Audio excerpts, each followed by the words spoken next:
Baik, selamat malam Bapak Ibu sekalian. Jumpa lagi kita di KPKS Hieronymus. Malam hari ini kita akan meneruskan topik Konsili Vatikan yang akan dibawakan oleh Pak Seto. Bapak Ibu, kita buka pertemuan malam hari ini dengan doa yang akan dibawakan oleh Pak Helmi. Silakan Pak.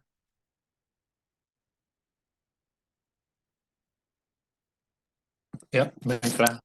Mari kita bersatu dalam doa. Dalam nama Bapa, Putra, dan Roh Kudus. Amin. Amin. Bapa yang ada di surga, kami ucap syukur bahwa pada malam hari ini Engkau kumpulkan kami untuk mendalami materi Konsili Vatikan, tradisi, dan kitab suci.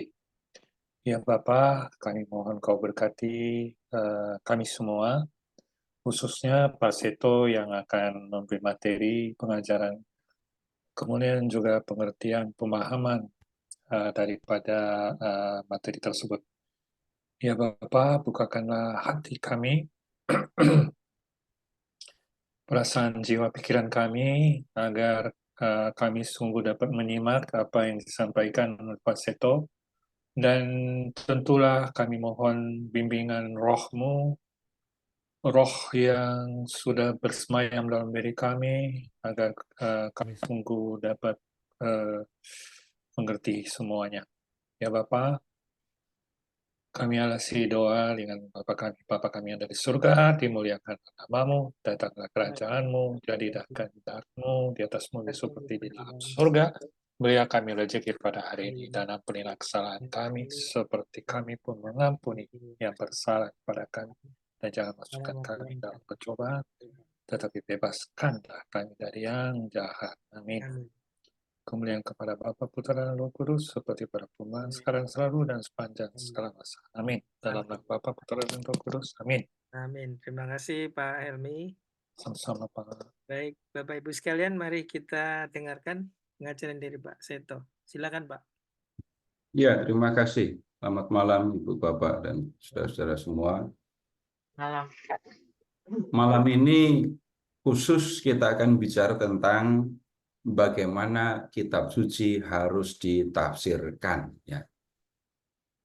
Dan ini hanya akan meliputi 2 artikel saja. Begini dulu, selama saya belajar kitab suci bersama dengan umat, Bapak Ibu juga boleh mengingat selama belajar bersama dengan saya bisa dikatakan tidak pernah mengucapkan kalimat saya menafsirkan kitab, saya menafsirkan ayat ini. Kalimat-kalimat seperti itu nggak pernah saya gunakan untuk berbicara kepada Bapak Ibu. Dengan kata lain, saya tidak pernah menggunakan kata saya menafsirkan ini begini gitu.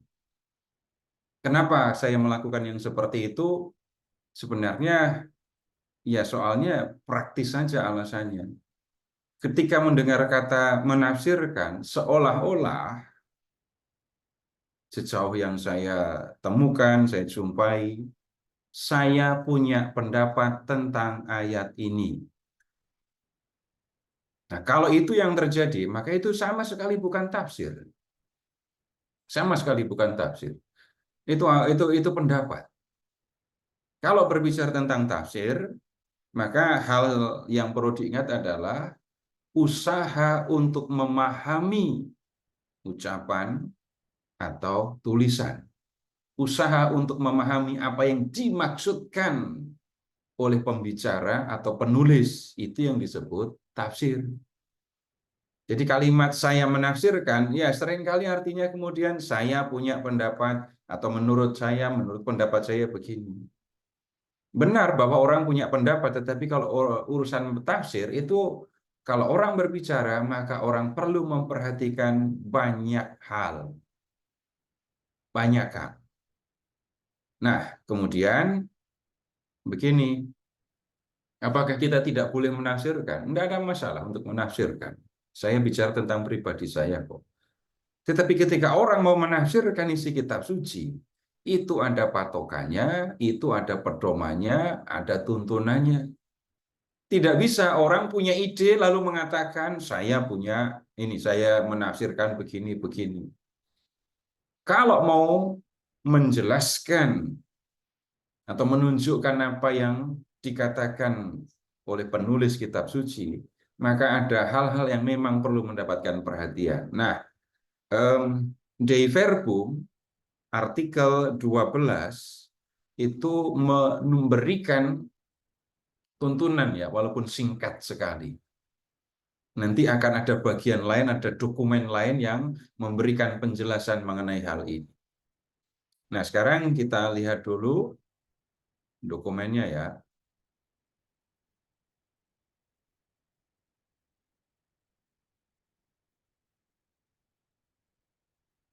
Sudah nampak di layar? Apakah sudah tampak di layar?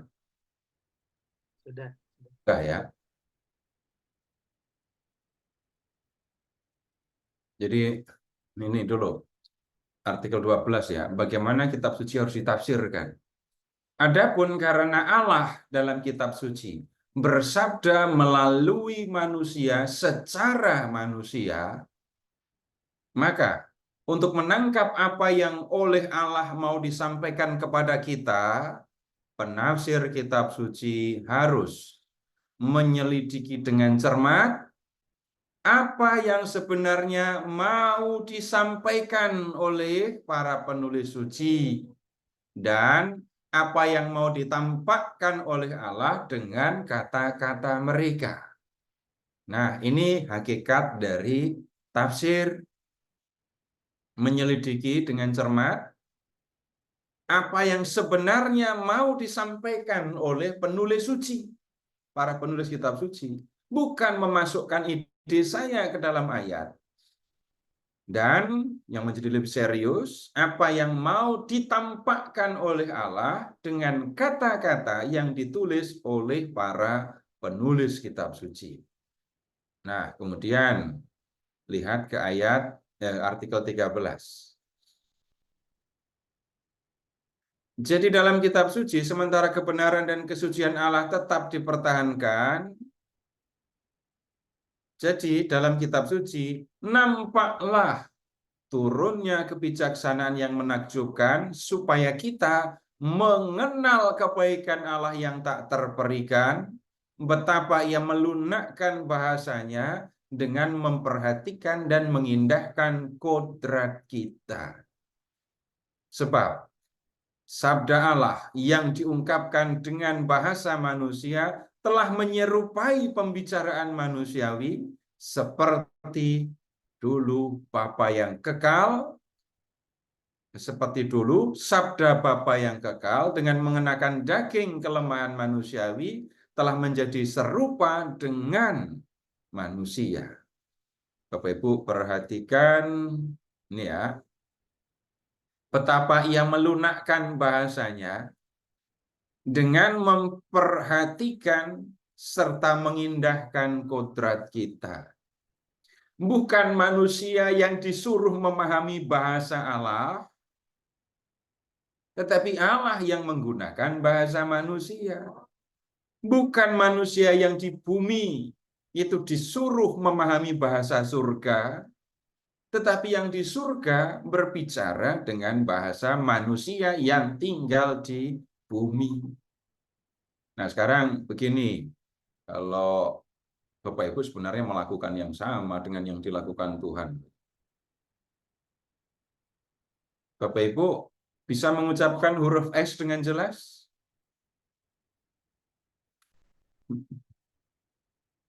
Tapi ketika Bapak Ibu bicara dengan anak yang masih balita, pernah nggak pura-pura nggak bisa S?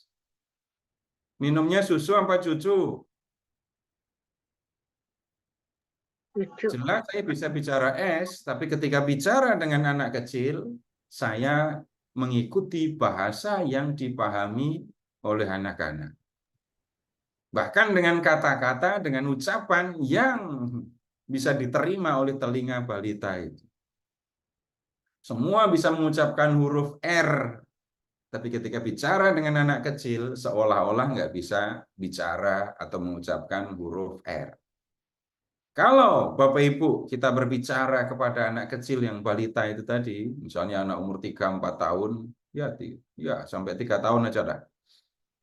Anak itu yang disuruh nyari tangga, nyari meja supaya bisa berdiri sejajar dengan Bapak Ibu, atau biarkan anak itu berdiri dan Bapak Ibu yang jongkok? Mana yang terjadi?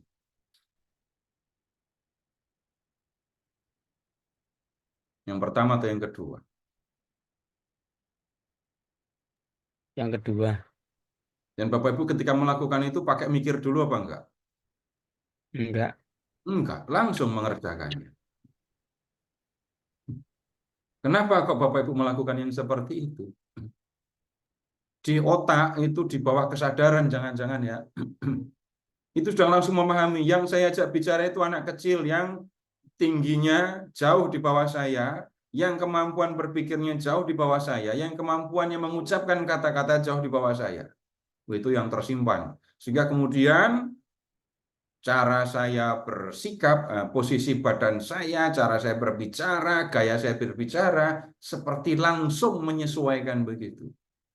Itu karena di pikiran kita, di hati, sudah di bawah sadar gitu ya. Sudah punya kesadaran itu. Nah, silahkan sekarang membayangkan hal yang sama. Allah menjadi manusia, bicara kepada manusia dengan bahasa manusia, sehingga manusia dapat memahami apa yang dikehendaki oleh Allah. Jadi, Allah berbicara dengan manusia, menggunakan bahasa manusia, supaya manusia dapat memahami. Lihat, masih di sini.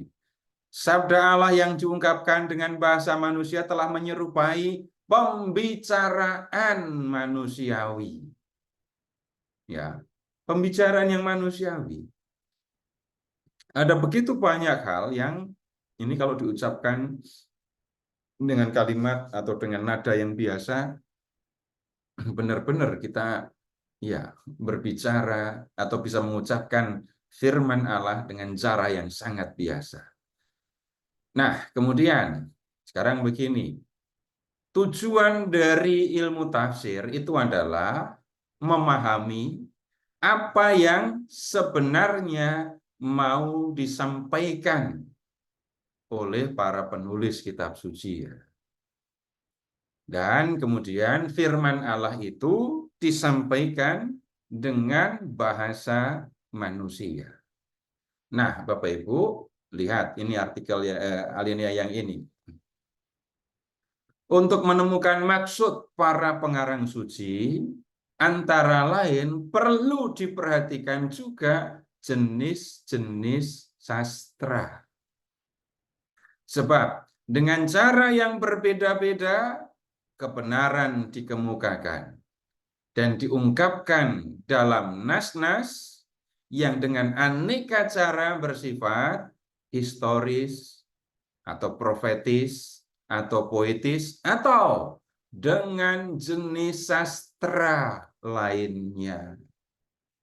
Selanjutnya, penafsir harus mencari arti yang hendak diungkapkan dan ternyata jadi diungkapkan oleh pengarang suci dalam keadaan tertentu sesuai dengan situasi zamannya dan kebudayaannya melalui jenis-jenis sastra yang ketika itu digunakan. Sebab untuk mengerti dengan seksama apa yang oleh pengarang suci hendak dinyatakan dengan tulisannya, perlu benar-benar diperhatikan baik cara-cara yang lazim dipakai oleh orang-orang pada zaman pengarang itu dalam merasa, berbicara, atau bercerita, maupun juga cara-cara yang pada zaman itu biasa dipakai dalam pergaulan antar manusia. Nah, sekarang yang Bapak Ibu silahkan perhatikan, ini jenis sastra ya. Jadi ada jenis sastra, kemudian perhatikan nih keadaan tertentu sesuai dengan situasi zaman dan kebudayaan. Nah, Sekarang begini dulu. Perjanjian Lama itu tidak satu pun ditulis untuk Gereja Katolik Indonesia. Jelaskan ya. Dari semua surat yang ditulis oleh Paulus, tidak satu pun yang ditulis untuk umat Cilanda. Nggak ada. Yang ada umat di Roma, Korintus, Galatia, Filipi, Kolose, Efesus gitu ya. Ketika Tuhan Yesus mengajar orang-orang Yahudi di Palestina, khususnya di wilayah Galilea. Ketika misalnya lagi kalau membaca Perjanjian Lama, ini Nabi Nahum gitu ya, itu berbicaranya kepada orang Yehuda, tetapi tentang kota Niniwe. Kemudian Nabi Habakuk bicara kepada orang Yehuda, dan pertanyaan Habakuk itu menyangkut kerajaan Babel. Kalau membaca nubuat nabi-nabi, sama dengan membaca yang lain, jangan nabinya yang disuruh datang ke Jakarta. Sekarang lagi. Kita sekarang yang harus masuk ke dunia zaman dulu. Sehingga misalnya begini ya, Bapak Ibu, ini ayat yang langsung gampang saya ingat ya. Gini, Bapak Ibu tolong membuka Nabi Yesaya bab 3. Ini contoh gampang untuk mengingat.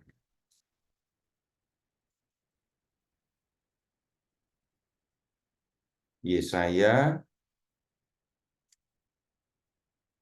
bab 3.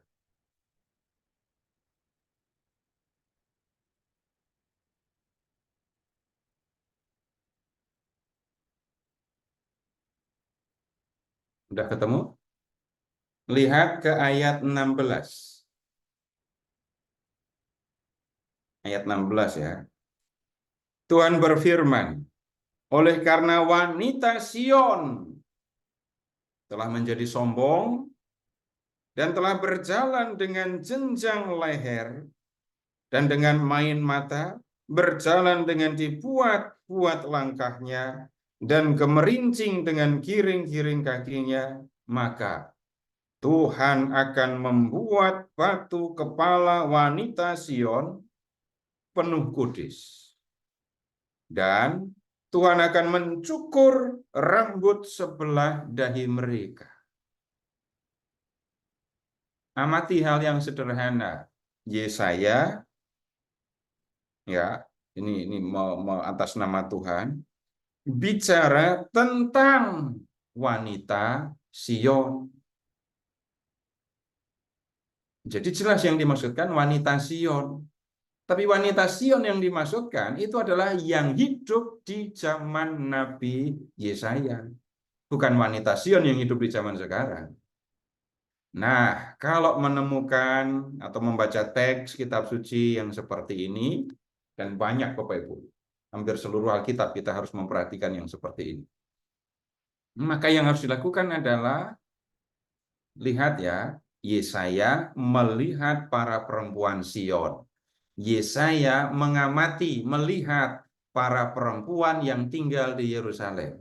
Apa yang harus kita lakukan? Kita yang masuk ke dunia zaman itu, kita yang datang ke Yerusalem di zaman Nabi Yesaya abad ke-8 sebelum Masehi, lalu kita ikut hadir di dalam peristiwa itu dan melihat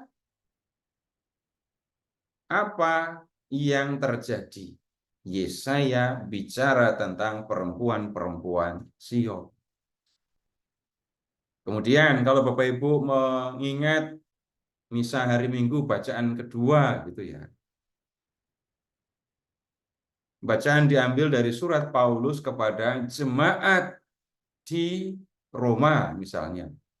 Jelas itu untuk jemaat Roma abad pertama.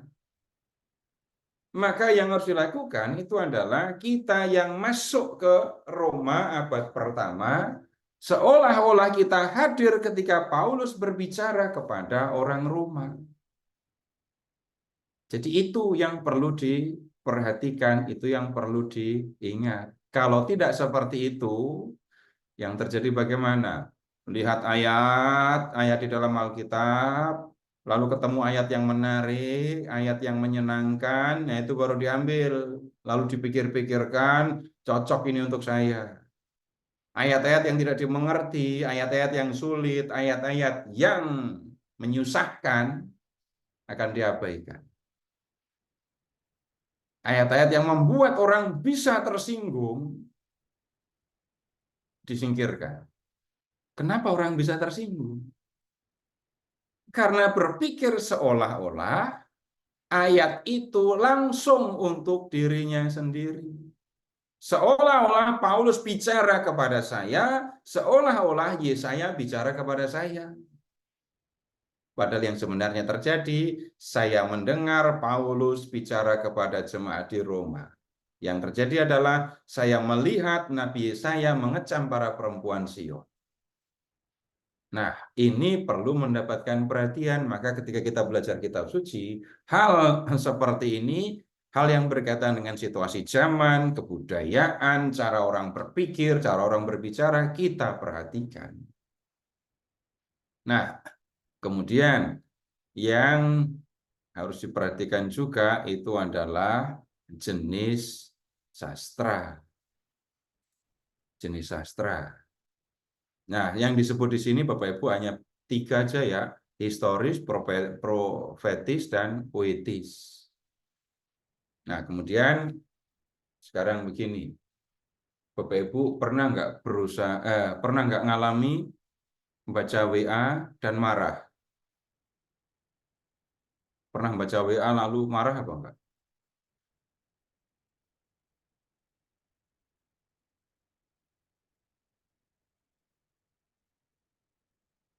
Kenapa tulisan yang ada di handphone bisa membuat Bapak Ibu marah? Terserah mau marah, mau senang, mau sedih. Tapi Bapak Ibu ingat-ingat itu. Baca WA lalu marah. Atau ada yang lebih jelas lagi. Bapak Ibu pernah ngalami enggak? Saya termasuk yang enggak pernah ngalami tapi ya. Membaca status WA orang lain dan saya tersinggung.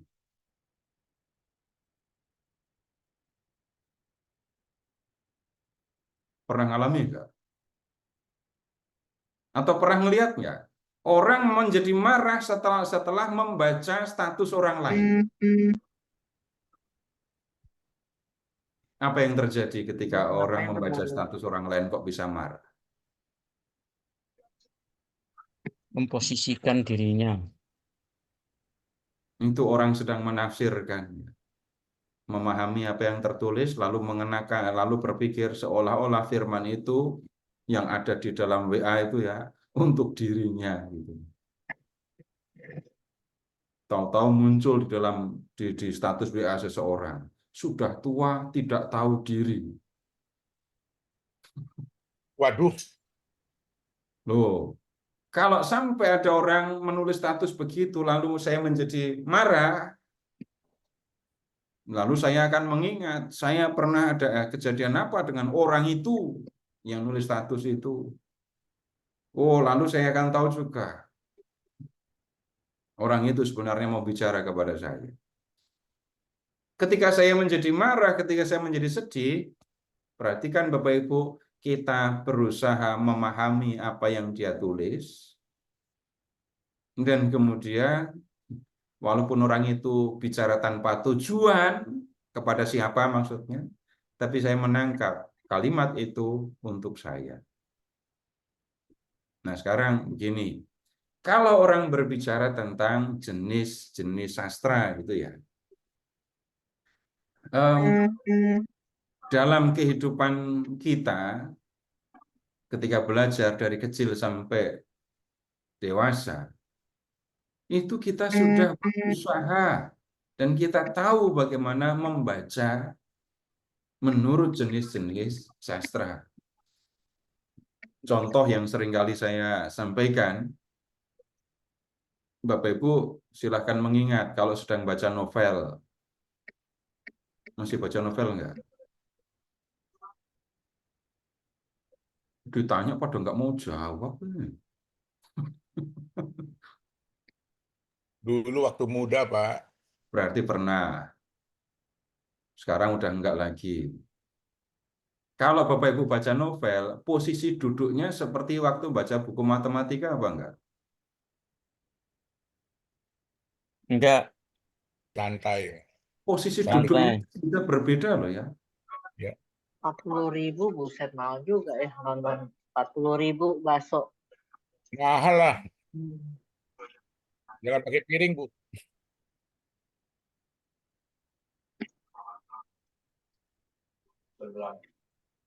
Masuk.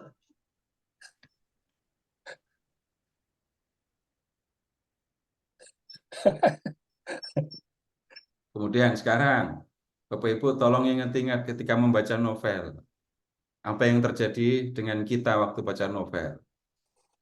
Mata tertuju kepada tulisan, pikiran membuat imajinasi, tetapi mau tidak mau hati terlibat ikut merasakan apa yang dirasakan oleh tokoh-tokoh di dalam cerita.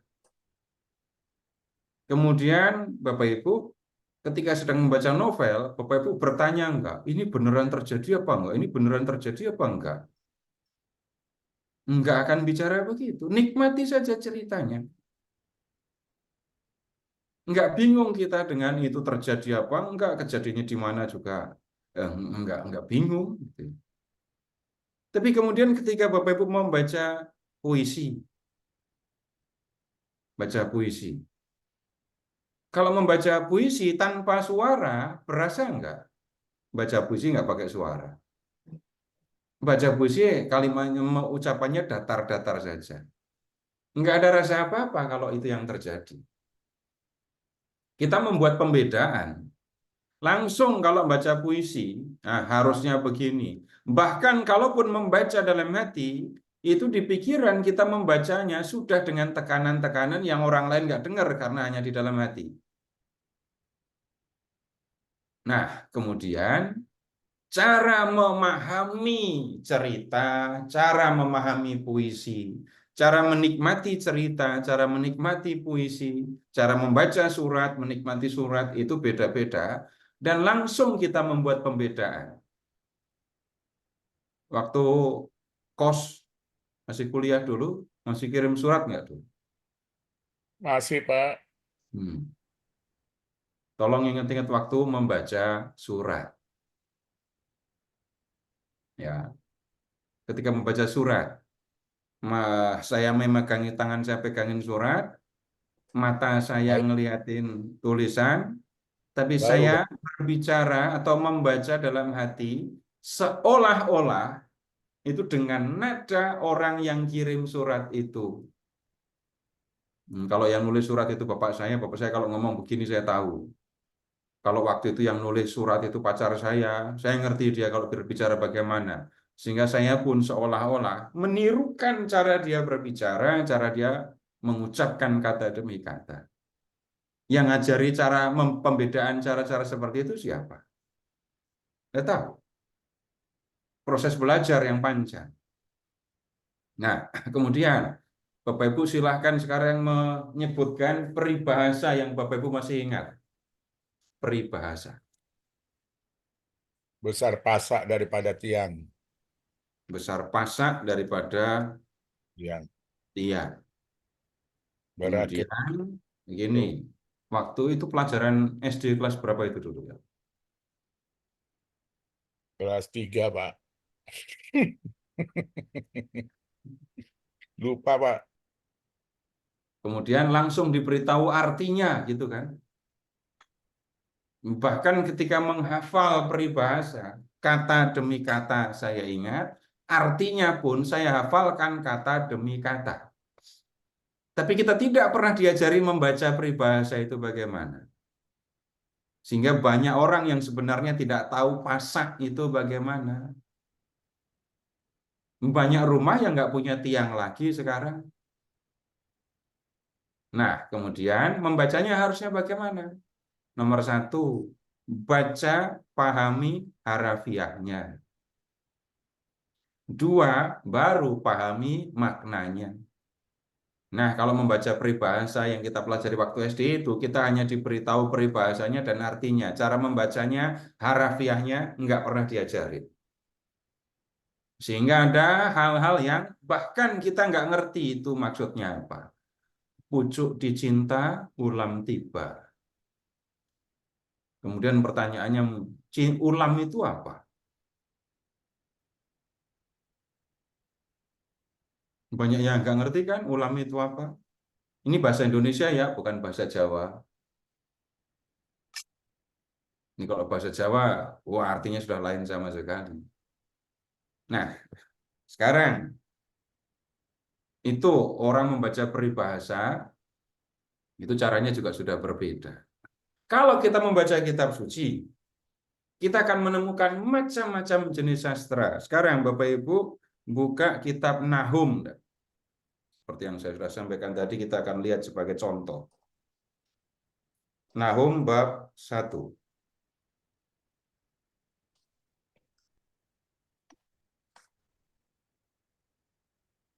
Ayat 2 sampai dengan 8.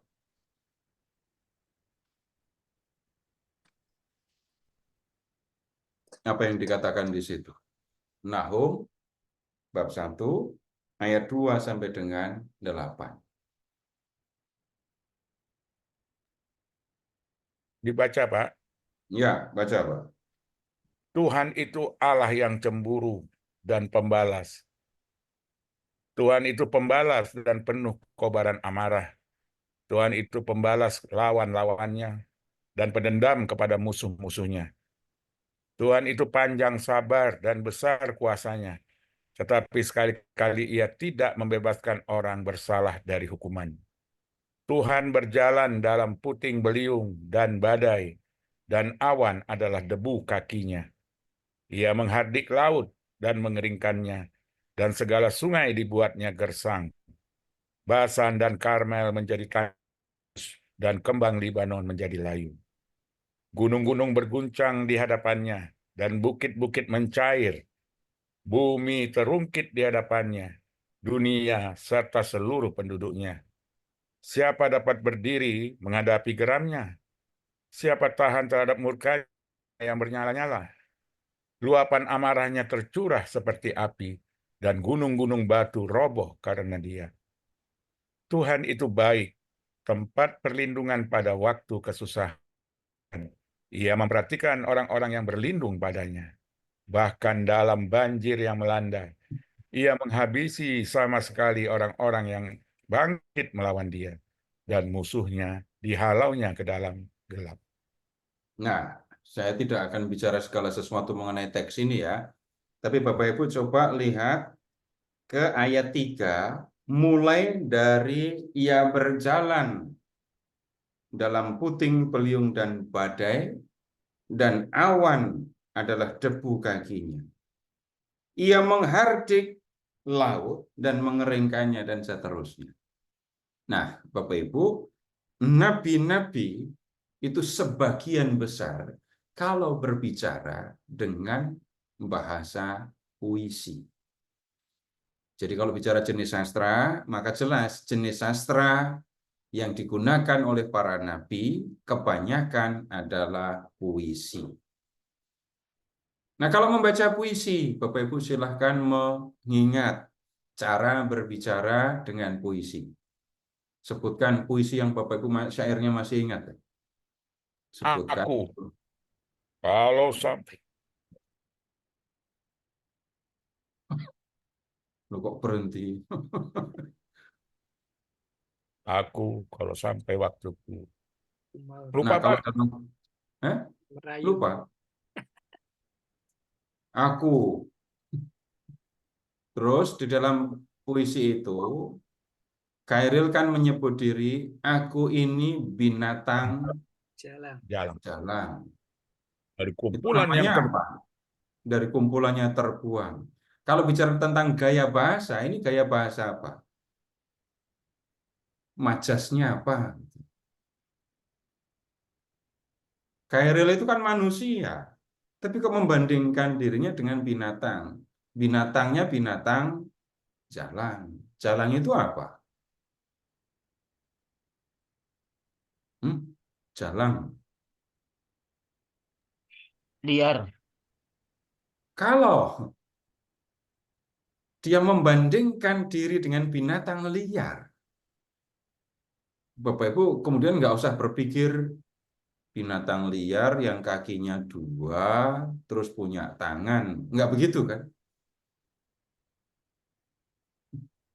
Tapi kita ketemu bahasa kiasan ini.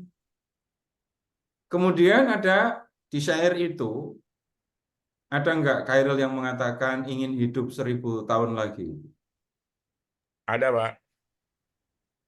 Kalau orang mengatakan ingin hidup 1000 tahun lagi, nggak ada yang tidak ada yang kemudian menyangkal lalu mengejek Khairil dengan mengatakan mustahil kamu itu ngomong kayak gitu.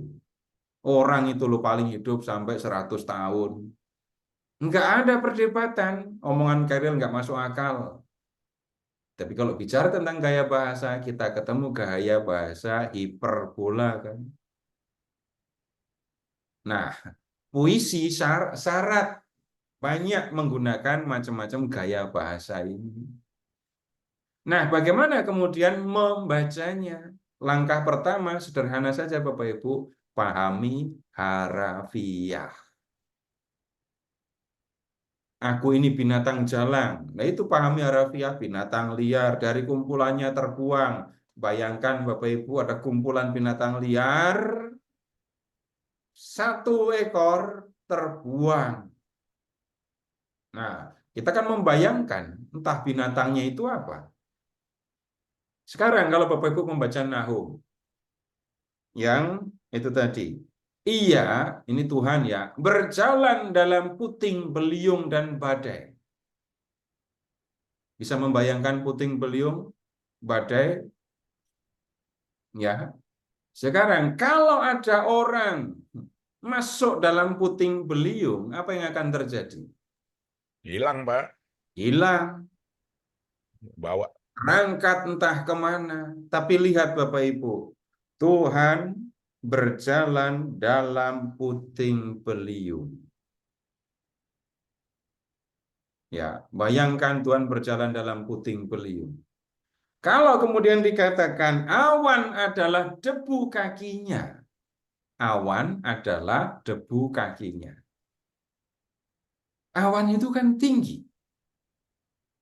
Tapi kemudian Tuhan berjalan, kakinya dihentakkan di tanah, debu naik dari kakinya. Itu sudah sampai di awan. Berarti Tuhan itu kayak apa? Nomor 1 sekali lagi pahami harafiahnya. Kalau Tuhan bisa berjalan dalam puting beliung dan badai, berarti Tuhan tidak terangkat oleh puting beliung dan badai. Itu artinya Tuhan lebih berkuasa, Tuhan lebih kuat daripada tornado, gitu kan? Kemudian sekarang lihat ke ayat 4. Kalimat yang pertama, ia menghardik laut dan mengeringkannya. Ia menghardik laut dan mengeringkannya. Terus segala sungai dijadikannya gersang. Sekarang Bapak Ibu di meja ada gelas nggak? Yang ada airnya. Ya, tolong dibentak itu air yang ada di gelas. Goyang apa enggak? Kemudian, jadi airnya dibentak ya. Diteriakin sekencang-kencangnya, airnya keluar dari gelas apa enggak? Enggak, Pak, senyum. Nah, sekarang Bapak Ibu lihat yang di kitab Nahum. Tuhan menghardik laut. Terus lautnya jadi gimana? Kering. Tuhan menghardik sungai. Sungainya kering. Airnya habis. Harafiahnya ya begitu. Silahkan membayangkan Tuhan membentak laut, airnya minggir semua, air jadi kering. Kemudian Tuhan membentak sungai, sungainya kering semua. Dari situ kita langsung tahu Bapak Ibu, apa yang mau disampaikan oleh Nahum. Apa yang mau disampaikan oleh Nahum dengan bahasa puisi ini. Tuhan itu maha kuasa. Itu kan? Iya. Hanya dengan suaranya, lihat kekuatan yang dahsyat itu terjadi. Itu kalau membaca puisi begitu. Menikmatinya ya seperti itu. Kalau membacanya hanya sambil lalu, kita akan kehilangan kenikmatan membaca. Jangan pernah berpikir karena saya pernah membaca, saya tidak akan mengulangi membacanya. Kalau Bapak Ibu pernah, kalau pernah ya, pernah nggak membaca ini novel yang sama, membaca novelnya diulang? Pernah. Pernah nggak membaca puisi dan diulang-ulang? Pernah, Pak. Ini yang paling pertama Pernah. itu paling jarang, yang kedua sudah sering, yang paling sering. Pernah nggak Bapak Ibu nyanyi dan lagunya sama sampai 10 kali? Lagi jatuh cinta, Pak. Sering. Lagunya. Itu nggak ada di antara Bapak Ibu yang mengatakan saya sudah hafal lagunya, saya sudah ngerti lagunya, udah saya nggak mau nyanyi lagi. Bukan begitu kan? Kalau waktu kecil, Bapak Ibu pernah nggak dengar dongeng? Dulu waktu kecil Bapak Ibu dengar dongeng dari siapa? Ibu, Pak. Orang tua. Ya. Jadi Dari sedih, Pak. ibu, dari orang tua, dari guru gitu ya. Pernah nggak request malam ini tolong ceritakan cerita yang ini? Pernah. Padahal saya sudah mendengarkannya. Tapi saya mau mendengarkannya lagi. Kenapa? Mendengarkan cerita, mendengarkan puisi, mendengarkan lagu, itu membuat perasaan senang timbul di dalam hati. Itu kalau membaca puisi ya begitu menikmatinya. Kalau enggak, lewat saja semua dan mengatakan saya pernah membaca. Walaupun saya enggak ngerti, saya bisa menikmati lagu. Begitu kan ya? Bapak Ibu membacanya gimana itu? Lagu yang judulnya Du itu loh, yang cuma dua kata dua huruf DU itu. Bahasa Jerman ya, Pak. Du. Iya, banyak yang nggak ngerti syairnya tapi pada pinter nyanyi lagu itu kan. Iya. Iya. Kenapa kok begitu? Iya, itu nada-nadanya yang membuat orang ya bisa menikmatinya. Nah, kemudian Bapak Ibu begini juga kalau Bapak Ibu di Jawa Tengah ketemu orang-orang Jawa, Bapak Ibu akan ketemu kalau ini mendengar cerita wayang, itu ceritanya, lakonnya, judulnya sama, dalangnya sama, orang mau mendengarkannya berulang-ulang. Ceritanya sama, dalangnya berbeda, mau juga mendengarkannya. Sampai hafal ceritanya, enggak apa-apa. Tetapi ada peristiwa-peristiwa, ada adegan-adegan di dalam cerita itu yang membuat orang senang mendengarkannya. Nah, sekarang ini kalau puisi kayak gini nih ya. Lalu Bapak Ibu juga boleh melihat ayat 5. Apa yang dikatakan di ayat 5? Gunung-gunung berguncang di hadapannya. Dan bukit-bukit mencair. Bumi terungkit di hadapannya. Dunia serta seluruh penduduknya. Kemudian sekarang begini, ini yang mirip dengan ini ya, Bapak Ibu buka kitab Habakuk bab 3. Yang mirip. Habakuk bab 3.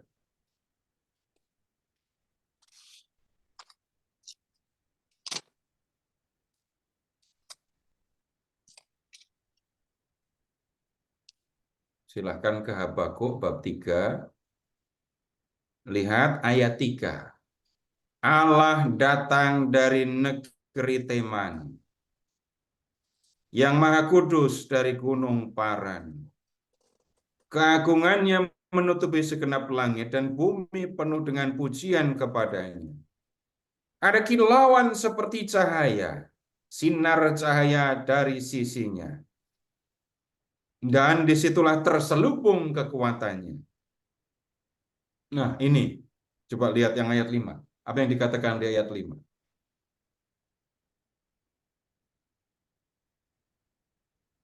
Lihat ayat 5.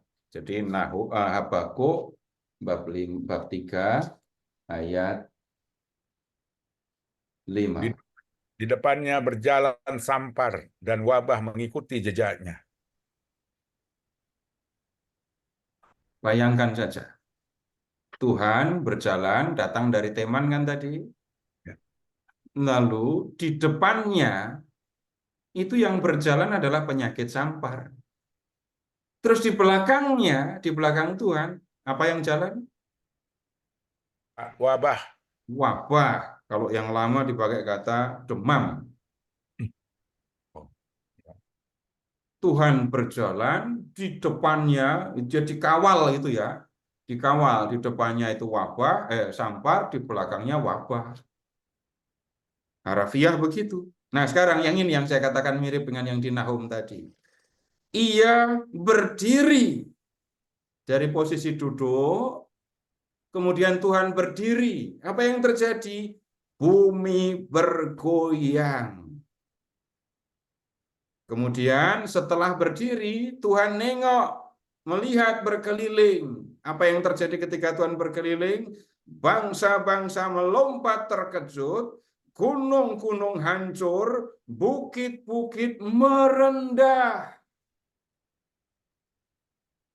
Kemudian belum selesai. Aku melihat kemah-kemah orang Kus yang tertekan, kain-kain tenda tanah Midian menggetar. Jadi posisinya dari duduk, kemudian berdiri, terus Tuhan nengok ke samping kanan, ke kiri, menengok berkeliling, perhatikan dampaknya untuk alam. Nah, harafiahnya dipahami dulu, bayangkan, habis itu Bapak Ibu akan paham apa yang dimaksudkan. Mirip dengan yang di Nahum tadi, lihat, Tuhan menunjuk Tuhan adalah Allah yang kuat. Nah, kemudian, ya dari situ kita akan tahu apa yang sebenarnya dimaksudkan oleh Habakuk. Tapi harus baca lengkap sampai akhir ayat bab 3. Kita akan tahu apa yang sebenarnya dimaksudkan. Nah, Bapak Ibu, ini sekilas kalau orang baca puisi ya. Nah, kemudian kalau membaca cerita, di dalam Alkitab itu ada cerita. Sekarang Bapak Ibu yang gampang saja ya. Yang gampang. Bapak Ibu pilih cerita yang gampang. Cerita apa?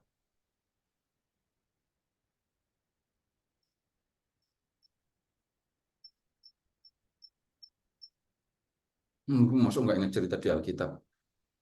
Perumpamaan Tuhan Yesus dah.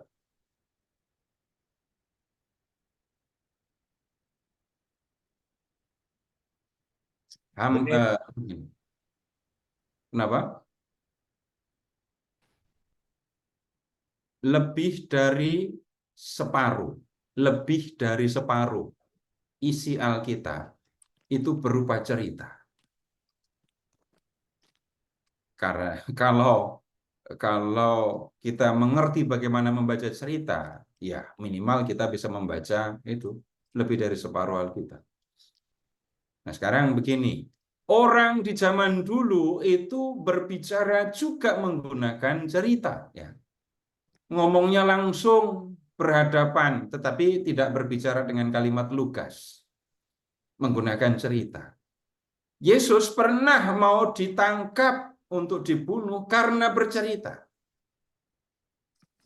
Tetapi Yesus bukan sekedar bercerita, Yesus berbicara kepada para pemuka Yahudi dengan menggunakan cerita. Nah, supaya kita ketemu contoh yang gampang, Bapak Ibu, kita ke Istana Daud ya. Kita ke Istana Daud.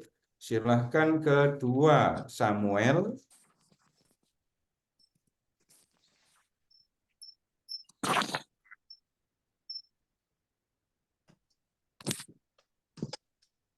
bab 12. Kalau sekarang Bapak Ibu, orang berbicara langsung dengan lawan bicara, seringkali menggunakan bahasa yang lugas kan. Tapi kalau Bapak Ibu mundur ke masyarakat adat, suku-suku, itu orang bisa berbicara langsung di hadapan lawan bicara, tetapi tidak menggunakan bahasa yang lugas. Kalau di kampung sawah, saya masih bertemu dengan orang-orang yang bisa dikatakan sangat lincah membuat pantun, dan dalam percakapan sehari-hari bisa memuji orang misalnya dengan menggunakan pantun. Saya bukan orang yang cepat untuk itu, harus mikir lama sekali kalau bikin pantun, tapi ketemu saya dengan orang-orang yang untuk mengatakan sesuatu itu seperti ya cepat sekali bisa mengungkapkannya dengan bahasa pantun. Ya, sekarang di 2 Samuel bab 11 itu diceritakan Daud sudah melakukan kejahatan. Ya, dia mengingini istri Uria dan kemudian dia membunuh Uria. Jadi pertama dia mengingini, kemudian berzina, dan kemudian setelah itu membunuh, gitu ya. Dan kemudian ini jelas merupakan kesalahan besar. Bapak Ibu boleh lihat di bab 11 ayat 27. Setelah lewat waktu berkabung, maka Daud menyuruh membawa perempuan itu ke rumahnya. Perempuan itu menjadi istrinya dan melahirkan seorang anak laki-laki baginya. Tetapi hal yang telah dilakukan Daud itu jahat di mata Tuhan. Daud itu loh istrinya sudah banyak. Mau ngambil istri yang lain lagi juga bisa. Tapi mengapa harus mengambil Batsheba dan kemudian membunuh Uria? Kemudian sekarang bab 12 ayat 1. Tuhan mengutus Natan kepada Daud. Ia datang kepada Daud dan berkata kepadanya, ada 2 orang dalam suatu kota, yang seorang kaya dan yang lain miskin. Si kaya mempunyai sangat banyak kambing domba dan lembu sapi. Si miskin tidak mempunyai apa-apa selain dari seekor anak domba betina yang kecil yang dibeli dan dipeliharanya. Anak domba itu menjadi besar padanya bersama-sama dengan anak-anaknya, makan dari suapnya dan minum dari pialanya dan tidur di pangkuannya seperti seorang anak perempuan baginya. Pada suatu waktu, orang kaya itu mendapat tamu dan ia merasa sayang mengambil seekor dari kambing dombanya atau lembunya untuk memasaknya bagi pengembara yang datang kepadanya. Jadi, ia mengambil anak domba betina kepunyaan si miskin itu dan memasaknya bagi orang yang datang kepadanya itu. Sampai di sini Natan bercerita. Natan bercerita, ya. Bicara langsung kepada Daud berhadapan muka, tapi Natan bercerita.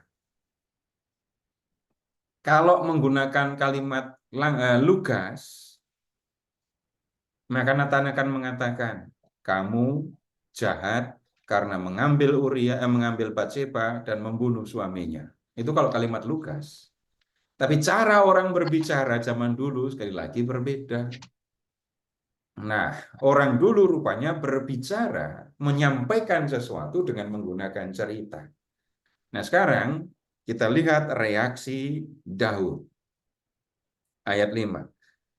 Lalu Daud menjadi sangat marah karena orang itu, orang kaya yang mengambil anak domba orang miskin karena sayang mengambil seekor dari ternaknya yang banyak itu. Dan ia berkata kepada Natan, demi Tuhan yang hidup, orang yang melakukan itu harus dihukum mati. Daud menjawab atau menanggapi kisah Natan dengan mengambil sikap, ya.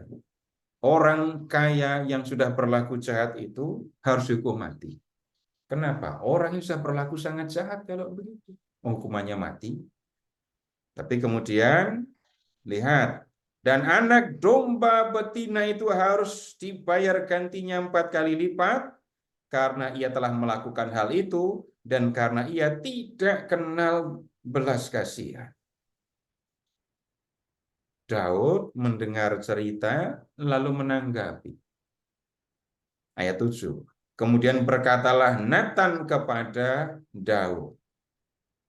Beginilah firman Tuhan Allah Israel, akulah yang mengurapi engkau menjadi raja atas Israel. Akulah yang melepaskan kau dari tangan Saul.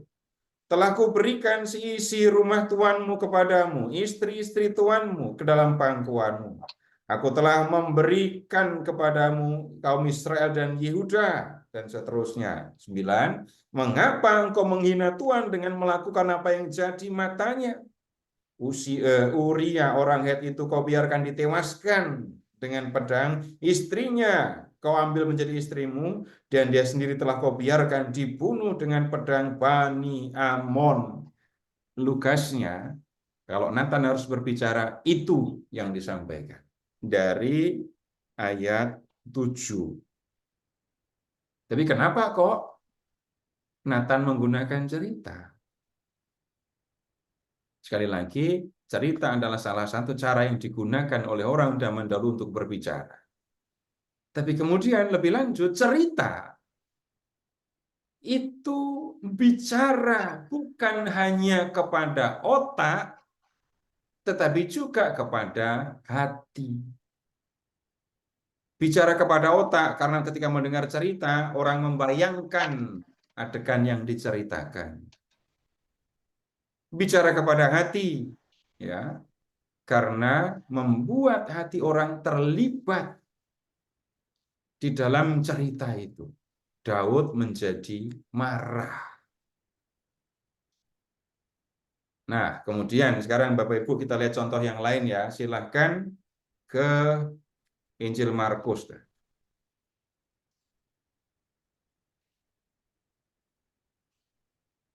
Silahkan membuka Injil Markus. Bab 11.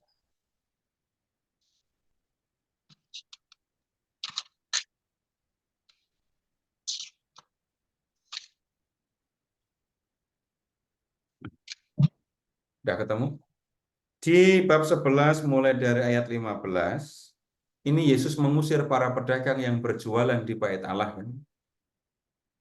Kemudian ketika melihat adegan Yesus yang mengusir para pedagang dari Bait Allah, yang bereaksi itu orang-orang yang disebut di ayat 27.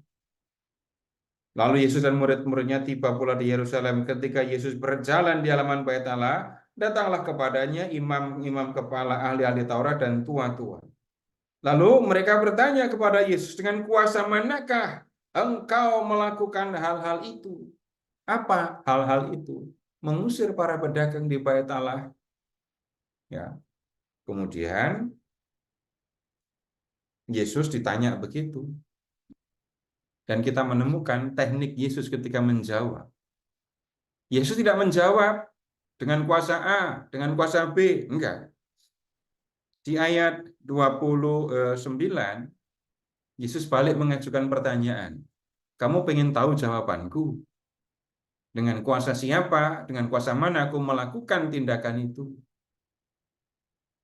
Kalau kamu mau tahu, kalau kamu pengen aku menjawab, sekarang jawab dulu pertanyaanku. Pertanyaannya apa? Baptisan Yohanes itu dari surga atau dari manusia? Bingung mereka. Kalau dikatakan ini baptisan Yohanes itu dari surga. Nanti Yesus akan mengatakan, kalau begitu kenapa kamu nggak percaya? Tapi kalau mereka mengatakan, wah ini baptisan Yohanes itu cuma dari manusia.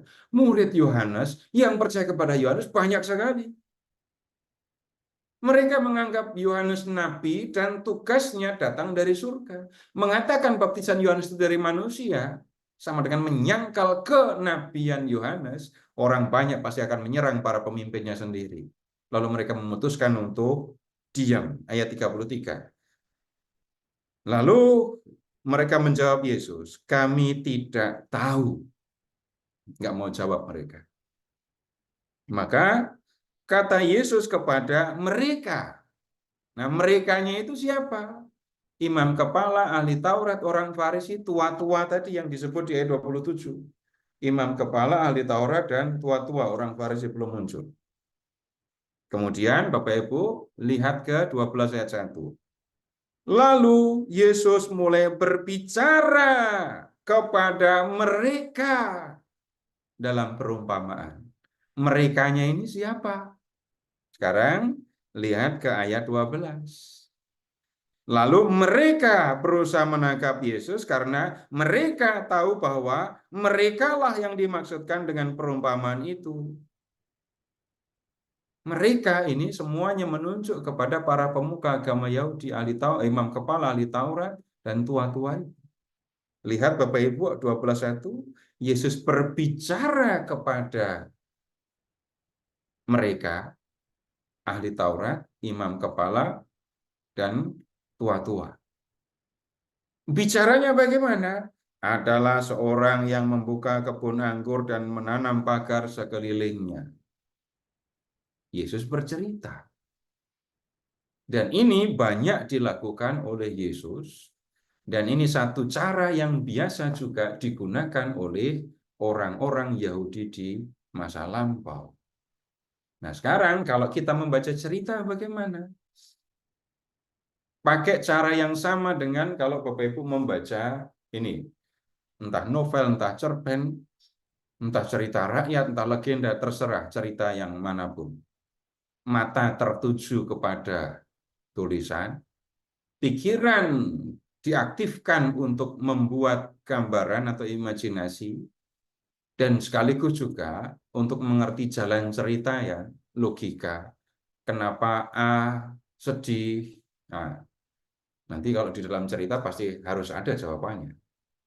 Kemudian hati tanpa diajak-ajak ikut terlibat merasakan apa yang dirasakan oleh tokoh-tokoh dalam cerita.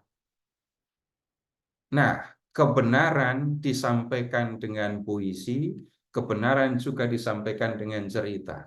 Untuk menyampaikan kebenaran, orang menggunakan jenis sastra. Nah, kalau mau mencari pesan dari sebuah cerita, Bapak Ibu mengingatnya begini.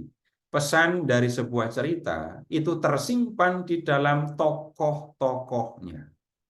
Perhatikan yang dikatakan oleh tokoh, perhatikan yang dilakukan oleh tokoh, pelajari, dan kemudian simpulkan atau sampaikan apa yang dapat diteladan dari tokoh, atau contoh negatif yang ditampilkan oleh tokoh itu. Kalau teladan berarti saya bisa ikuti, kalau bukan teladan, contoh negatif, ya jangan diikuti. Tuhan menyampaikan pesan melalui puisi, tapi juga melalui cerita. Dan prinsipnya, kalau Tuhan berbicara, saya mendengar, dan ketika saya mendengarkan apa yang sebenarnya terjadi, saya berusaha memahaminya. Nah, begitu dulu Bapak Ibu, silahkan kalau ada yang perlu disampaikan. Ya, silakan Bapak Ibu. Kalau ada yang mau bertanya, Pak Narto, saya mau tanya Pak Narto. ya Pak, silakan Pak. Pak Seto, kalau kita membaca ayat tadi, harus membayangkan kejadian waktu itu, supaya tahu ceritanya. Tapi kalau kita ingin tahu apa kehendak Allah, itu refleksi ya, refleksi ke diri saya. Apa maunya Allah, maunya ayat ini apa, maunya Allah yang tertulis dalam ayat ini apa? Sehingga kita tidak perlu tahu cerita kondisi waktu itu. Bagaimana Pak Seto? Yo, Bapak itu pandangan Bapak atau maksudnya Ya, apa ini? saya kalau refleksi itu merefleksikan ayat itu ke diri saya. Gitu. Jadi apa kehendak Allah pada untuk saya. Oh, saya diminta untuk sabar, saya diminta untuk ini, begitu. Tapi saya tidak membayangkan waktu itu kondisinya seperti apa ayat ini dibuat. Itu Pak Seto. Em, Bagaimana saya bisa mengerti apa yang dikehendaki Tuhan kalau saya tidak memahami apa yang tertulis di situ? Bagaimana mungkin saya mengerti apa yang tertulis kalau saya tidak mengerti ini jenis sastranya apa, dan saya tidak mengerti apa yang sebenarnya dimaksudkan oleh penulis pada waktu itu. Bapak boleh ambil contoh. Seperti ini, jangan takut. Misalnya jangan takut, aku ada di sini, misalnya gitu ya. Nah, itu Tunggu, kita ambil ayat yang konkret, Pak. wah, Ambil saya ayat. nggak ingat tuh. Yang jangan takut itu, yang Yesus bilang jangan takut itu nggak tahu. Itu kan ada itu. Yang waktu di di danau itu, orang itu kan takut, dikira setan. Jangan takut, ini aku itu. Nah, sekarang Yesus bicaranya jangan takut di danau, gitu kan? Ya. Yang Mm. dibilang jangan takut siapa? Yesus Murid-muridnya, bicaranya kepada siapa? Murid-muridnya. murid-muridnya, Di ya, danau, siang apa malam? malam. Nah, nggak mungkin kan Bapak mengatakan memahami teks itu tanpa membayangkan apa yang terjadi. Kecuali Bapaknya mengambil jangan takut. Nah, itu nggak usah baca kitab suci. Setiap ucapan, setiap ayat, setiap kalimat itu ada kaitan, ada konteksnya. Kecuali Bapak Ibu membaca Amsal lain. Tapi membaca kalimat demi kalimat, kita akan menemukan satu dengan yang lain. Kalau melepaskannya, nanti maknanya bisa jadi lain. Nah, contoh dulu. Contoh dulu ya. Bapak Ibu tolong masih di Injil Markus. Kalau masih di Injil, tapi Matius lebih jelas sih. Tolong buka Injil Matius saja. Ini contoh untuk contoh supaya jelas.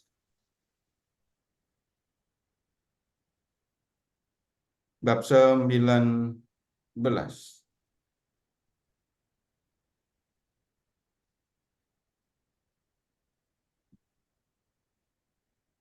Oke, 19 ayat Terakhir. 30.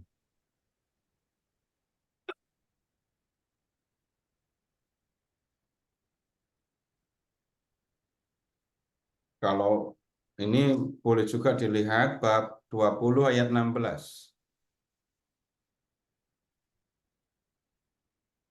Demikianlah orang yang terakhir akan menjadi yang terdahulu, dan yang terdahulu akan menjadi yang terakhir.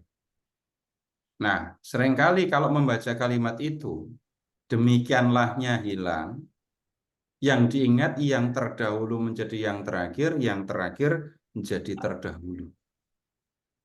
Banyak orang berpikir dan pusing dengan ayat ini, lalu ada yang memahaminya sembarangan. Sembarangan bagaimana? Masuk terakhir, itu dibaptis belakangan menjelang kematian. Itu masuk surga duluan. Karena baptis menghapus dosa, mau mati dibaptis, berarti dosanya hilang menjelang kematian, nah dia bersih, langsung masuk surga. Yang terdahulu, baptis bayi, meninggalnya di usia lanjut, terlalu banyak dosanya, ini masuk surganya paling belakangan. Bisa dipastikan itu ngaco pemahaman yang begitu. Nah, Bapak Ibu perhatikan bab 20 ya ayat 16. Perhatikan kata demikianlah. Orang yang terakhir menjadi yang terdahulu menjadi terakhir. Perhatikan kalimat ini diucapkan oleh Yesus setelah menyampaikan perumpamaan tentang apa? Orang-orang upahan di kebun anggur. Yang terakhir itu yang mana? Yang masuk kebun jam 5. Masuk kebunnya terakhir kan? Terima 1 dinarnya duluan. Yang terakhir menjadi yang terdahulu. Demikianlah yang terakhir, yang masuk kebun jam 5, terima 1 dinar terdahulu. Dan yang terdahulu masuk kebun pagi-pagi, menjadi yang terakhir, terima ini 1 dinar.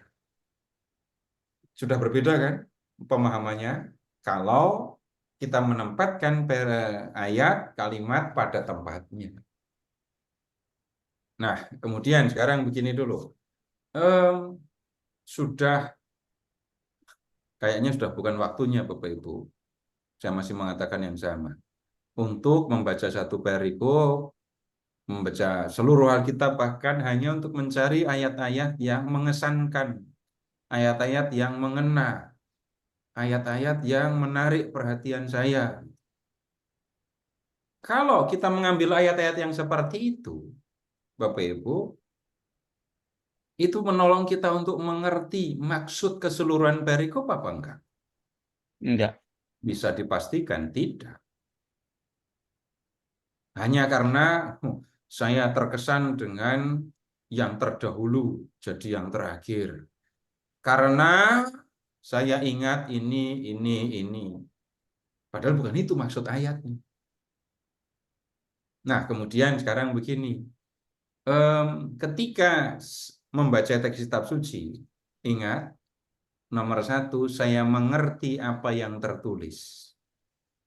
Saya mengerti apa yang tertulis, dan kemudian setelah mengerti yang tertulis, saya sekarang mengerti yang dinyatakan oleh Tuhan lewat perikop, dalam perikop ini. Kalau misalnya membaca ini yang Nahum bab 1 ayat 2-8 tadi, kalau membaca secara keseluruhan, Bapak Ibu akan bisa mengetahui Allah itu kuat sekali. Allah itu kuat sekali. Sehingga kalau orang berlindung kepada Allah, aman dia. Begitu yang dikatakan.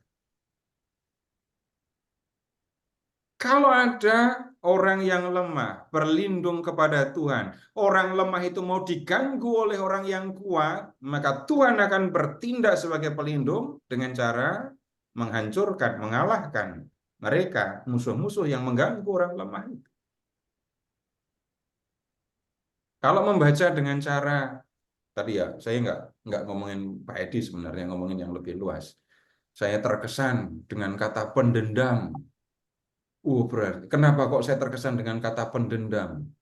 Saya terkesan dengan kata cemburu. Itu kayak saya. Berarti saya udah kayak Tuhan. Sifat saya seperti sifat Tuhan. Yang ini tunggu dulu. Karena apa? Memahami kata cemburu, pendendam di dalam kitab Nahum beda dengan cemburu dan dendam saya. Nah, kemudian setelah saya menemukan, memahami apa yang dinyatakan oleh Tuhan, lalu kan saya mendengarkan. Nah, firman yang saya dengarkan ini menegur saya, menghibur saya, mengajarkan sesuatu kepada saya, bisa jadi. Jadi nggak perlu atau bukan tiba-tiba baca ayat, nggak melewati proses, tahu-tahu terkesan ada yang aneh nanti di situ. Bahkan Bapak Ibu, bahkan ketika mendengar ucapan-ucapan Yesus pun, kita perlu memahaminya dengan cara apa adanya dari harafiah, memahami yang ada dulu kok. Misalnya begini, kalimat yang sederhana tentang memberi sedekah. Jika tangan kananmu memberi, tangan kiri jangan sampai tahu. Tunggu dulu, Bapak Ibu, kalau begitu saja, orang sudah bisa menangkap sesuatu? Sudah, bisa. Tapi kalau ditanya, maksudnya apa ayat itu? Orang memberi dengan tangan kanan, lalu tangan kirinya dikemanain biar nggak tahu. .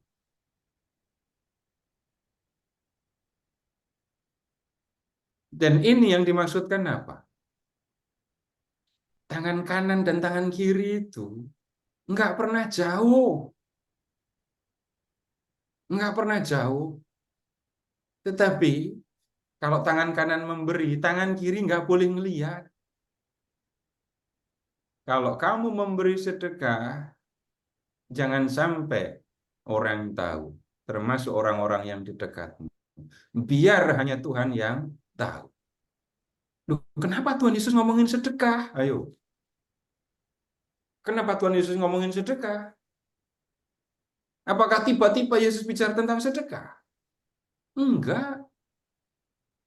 Para guru agama Yahudi, orang-orang yang menjadi guru tokoh dalam agama Yahudi, mengajarkan sedekah, iya.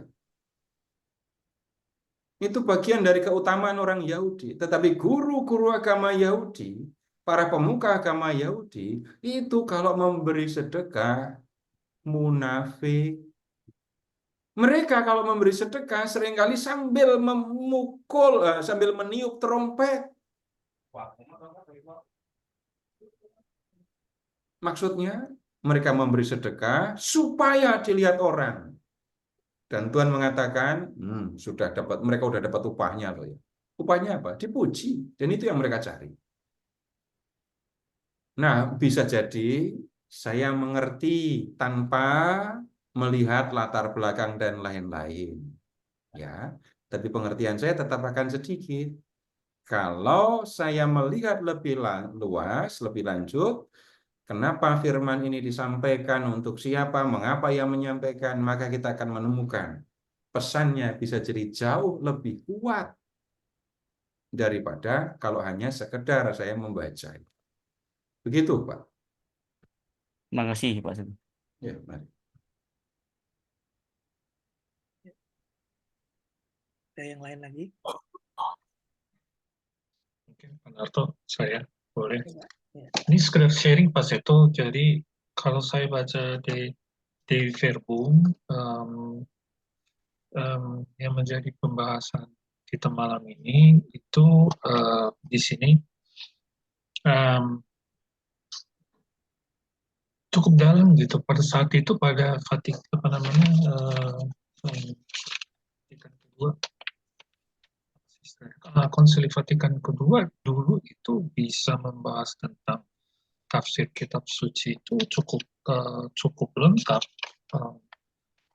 Namun saya merasa bahwa untuk zaman sekarang banyak umat yang kurang untuk memahami surat itu kan dia butuh membaca dan menganalisa, dan ini cara-cara metode ini kan yang kita bahas barusan itu nggak cukup dengan iman, tapi harus ada keseriusan untuk membaca gitu.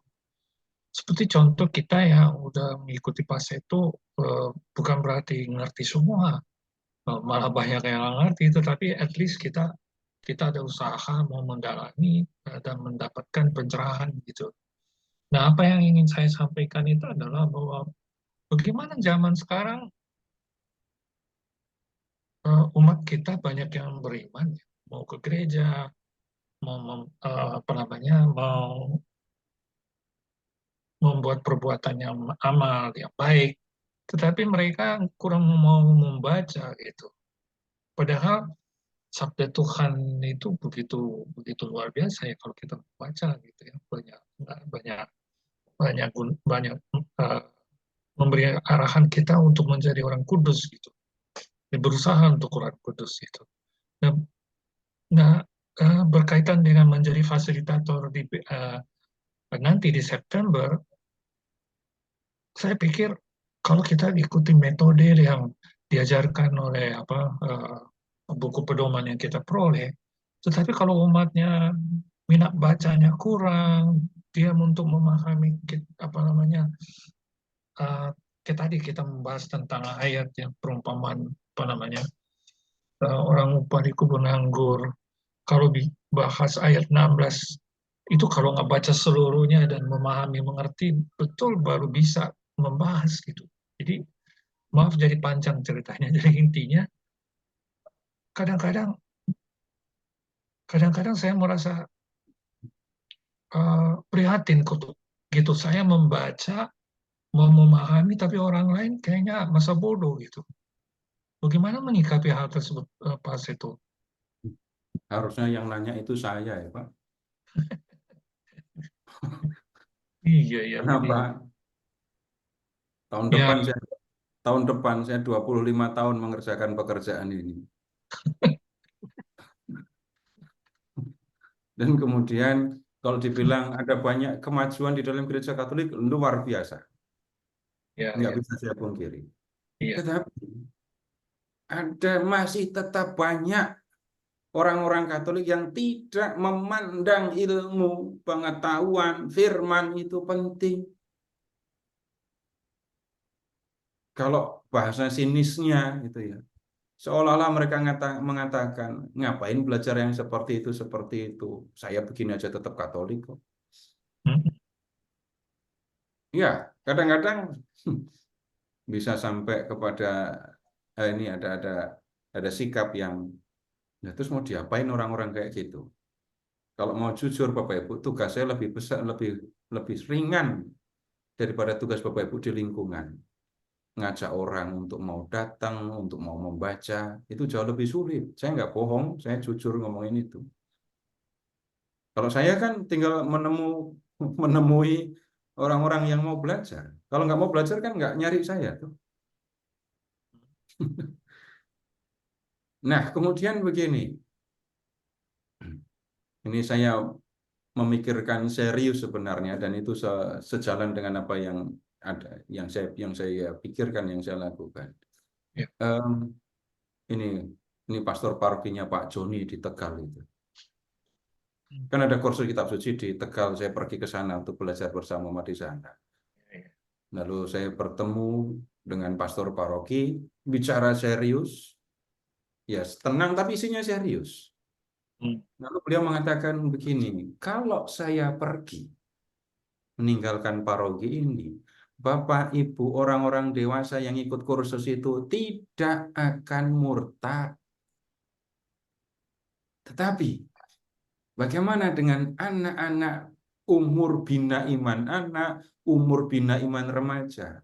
Kalau mereka tidak diperhatikan, mereka yang ada dalam bahaya kehilangan iman. Jadi kalau seandainya saya itu orang frustasi gitu ya, udah ngapain ngurusin orang-orang tua, mendingan ngurusin anak-anak gitu ya. Tapi bukan itu sikap saya. Sikap saya, ya anak-anak jelas itu yang harus diperhatikan. Jangan ditunggu tua baru disuruh belajar. Celaka itu. Pengalaman membuktikan, pengalaman menunjukkan ketika anak-anak diajak untuk belajar, dibiasakan membaca, belajar tentang Tuhan dari kecil, setelah mereka dewasa, bahkan di umur-umur yang dianggap nggak mau bicara tentang Tuhan, kita bisa bicara tentang Tuhan di umur-umur itu. Umur-umur SMA, itu kan ya. Itu kalau bicara tentang Tuhan pada berat sekali kan ya. Tapi saya bisa ketemu dengan kelompok, dengan komunitas, dengan anak-anak. Ini biarpun SMA, dengan ya cara hidup, dengan gayanya anak-anak SMA itu, kita bisa bicara serius tentang Tuhan, bicara serius tentang kitab suci. Bahkan ada satu, ini buat saya heran. Ada satu anak yang pernah, yang lama belajar kitab suci bersama saya dari SD, itu kelas 4 dia mulai belajar. Sekarang dia SMA kelas 1. Dia bisa berbicara kepada orang banyak tentang metode yang saya gunakan untuk ngajar mereka. Padahal saya nggak pernah ngajari mereka. Tentang metode saya nggak pernah jelaskan. Metode saya lakukan, tapi anak ini bisa memberikan penjelasan tentang metode yang saya lakukan. Itu yang saya keheranan. Kenapa kok bisa begitu? Ajak anak-anak untuk belajar dari kecil. Buat mereka bicara, buat mereka belajar tentang Tuhan. Bagaimana caranya? Nyatanya orang tua pada bisa nyuruh anaknya pergi sekolah, belajar matematika, masa nggak bisa ngajak anaknya belajar tentang Tuhan? Kesalahan yang banyak saya temukan gitu ya, saya temukan, bukan saya nyalahin orang, enggak. Orang tua nanya kepada anaknya, Dek, mau nggak belajar Alkitab? Kalimat itu sama dengan memberi pilihan. Dek, pilih belajar Alkitab atau main handphone? Jawabannya jelas. Lalu saya caranya bagaimana? Antar saja anak, antar aja. Kita biar ketemu dengan teman-temannya, kita belajar bersama. Jadi, ya, yang saya sampaikan begini. Untuk orang-orang dewasa yang merindukan, yang ingin belajar, yang perlu belajar, belajar. Yang orang dewasa yang nggak mau belajar, nggak nganggap penting, tunjukkan, bantu supaya tahu kalau firman itu penting. Ikut Yesus tapi nggak kenal firman-Nya, aneh sekali.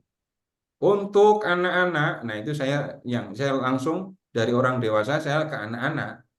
Kalau di anak-anak ini dibiasakan untuk belajar membaca, yakin setelah dewasa ya punya lah ingatan, kenangan akan Tuhan yang dipelajarinya waktu kecil. Nah, kalau melihat mereka itu, Pak, suasana kita akan lain. Enggak gelisah, enggak bingung, ini kok sepi, kok ini enggak. Ada yang berbeda. Ya, begitu. Jadi saya bicaranya tidak pakai teori, tapi saya ceritakan apa yang kami kerjakan. Memang harus sedini mungkin ya orang kenal kitab suci. Ya, kalau udah dewasa udah kerotokan, ada yang mikirin duniawi banyak kan. Ya, tapi ya gitulah realitanya ya pas itu. Ya, Ya, ya. masih ada lagi. Pas itu. Ya. Iya, Pak. Baik, kalau tidak ada, sekarang sedikit lagi ya.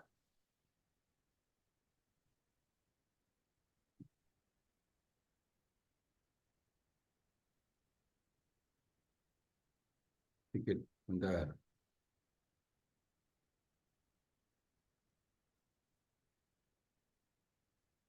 Ini masih di artikel 12. Akan tetapi, kitab suci ditulis dalam Roh Kudus dan harus dibaca dan ditafsirkan dalam roh itu juga. Maka, untuk menggali dengan tepat arti nas-nas kitab suci, perhatian yang sama besarnya harus diberikan kepada isi dan kesatuan seluruh Alkitab dengan mengindahkan tradisi hidup seluruh gereja serta analogi iman. Merupakan kewajiban para ahli kitab suci berusaha menurut norma-norma itu untuk semakin mendalam memahami dan menerangkan arti kitab suci supaya seolah-olah berkat penyelidikan yang disiapkan keputusan gereja menjadi lebih masak. Sebab akhirnya semua yang menyangkut cara menafsirkan Alkitab itu berada di bawah keputusan gereja yang menunaikan tugas serta pelayanan memelihara dan menafsirkan sabda Allah. Nah, Bapak Ibu yang tolong perhatikan di sini itu peran ahli, ya. Merupakan kewajiban para ahli kitab suci berusaha menurut norma-norma itu yang sudah dijelaskan di atas semakin mendalam memahami dan menerangkan isi arti kitab suci. Karena begini Bapak Ibu, kalau kita membaca Alkitab, ada yang kita bisa baca tanpa keterangan apapun. Tetapi akan ketemu begitu banyak hal yang perlu penjelasan. Dan penjelasan itu ditemukan, dipikirkan oleh para ahli. Ya, saya memanfaatkan banyak hal dari penemuan studi para ahli sehingga saya bisa bicara kepada Bapak Ibu. Kalaupun saya bicara kepada Bapak Ibu, ya seperti orang yang bicara begitu saja, tapi saya berani mengatakan apa yang saya sampaikan kepada Bapak Ibu itu ilmiah, itu ya bisa diterima bisa diselidiki dengan menggunakan ilmu tafsir. Walaupun sekali lagi, ya saya ngomongnya kayak gini nih. Nah, kemudian begini, tidak semua hal bisa kita pahami. Bantuan para ahli akan sangat menolong kita untuk mengerti. Tanpa bantuan para ahli, yang harus dipahami ya, yang harus hati-hati begini. Saya tanpa belajar kitab suci, saya bisa baca. Dan kemudian kalau saya tidak tahu bagaimana harus memahami, ketika membaca ini di kepala saya muncul ide ini. Atau di pikiran saya muncul ide ini. Ketemu ayatnya.